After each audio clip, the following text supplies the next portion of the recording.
परी का तोहफा। वो एक सुनहरी शाम थी जब शहजादी अनाया, शहजादी सूनिए और उनकी पकी सहेली शमाइला सब महल के बागीचे में खुशगवार मौसम का मजा ले रही थी। परी का तोहफा। ज़ैनब बिन्त इमरान।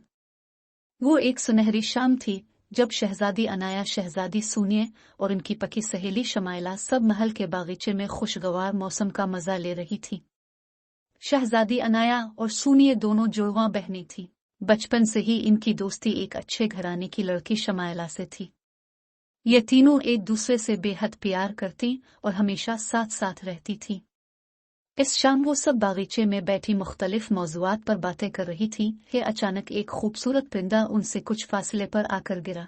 इन तीनों ने जब इसके पास जाकर देखा तो मालूम हुआ कि वो जख्मी है। उन्होंने परिंदे की मरहम पट्टी की और उसके लिए छोटा सा घोंसला बना दिया ताकि वो इसमें आराम से रह सके। परिंदा आहिस्ता आहिस्ता ठीक हो गया। वो सब बहुत खुश थी। इन्होंने परिंदे के सर पर नरमी से बारी बारी हाथ फेरा तो वो अचानक एक खूबसूरत परी की शक्ल में बदल गया। वो तीनों बहुत हैरान हुई, मगर परी ने उन्हें कहा कि उन्होंने उसकी देखभाल की जिसके बदले वो उनको तोहफा देना चाहती है। फिर उसने अपनी छड़ी घुमाई तो इसके हाथ में एक लाल पुतली नमूदार हो गई।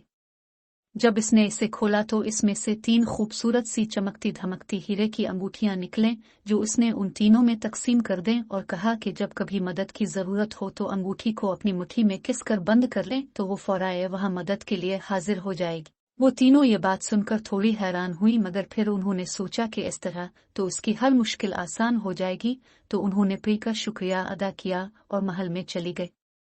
दिन यूं ही गुजरते गए और तीनों पकी सहेलियां 21 साल की हो गईं तो इनके वालिदैन को इनको फिक्र सताने लगी।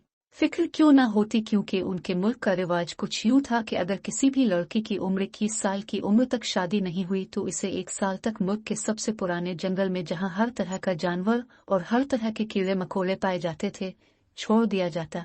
वहां अपने घर का कोई सामान भी नहीं ले जाया जा सकता था। सब इसी फिक्र में मुब्तला थे कि अचानक चंद आदमी आए जो जबरदस्ती शहजादी सूनिए और अनाया को इनकी सहेली शमाइला के साथ जंगल तक ले गए। वो तीनों 3 अलग अलग समतों में जाएंगी और कोई न कोई रास्ता ढूंढी ताकि इस जंगल से बाहर निकल सकी। आखिर तीनों के रास्ते जुदा जुदा हो गए।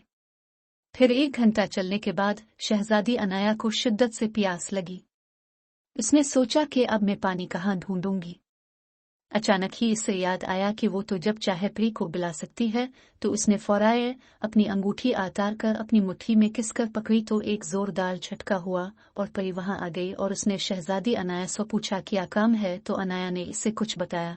फिर परी ने मुस्कुराकर अनाया की तरफ देखा और वहां से गायब हो गई। शहजादी सोनिया एक पेड़ के पास आकर रुकी ही थी कि अचानक किसी ने इसके सर पर हाथ फेरा और वो बेहोश हो गई। ऐसा ही कुछ शमाइला के साथ हुआ। फिर अचानक शमाइला और सूनिए की आंख खुली तो इन्होंने देखा कि शहजादी अनाया खड़ी मुस्कुरा रही थी और वो लोग जंगल की बजाय अपने महल के एक कमरे में थी।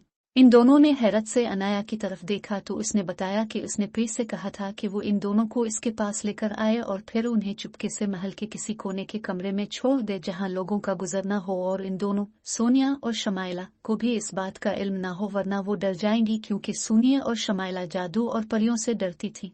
फिर परी मजे मजे के खाने लेकर हाजिर हुई। इस वक्त सोनिया और शमाइला का डर खत्म हो चुका था। फिर अनाया ने परी से कहकर मुल्क के इस रिवाज को खत्म करवा दिया और फिर सब लोग खुशी खुशी रहने लगे।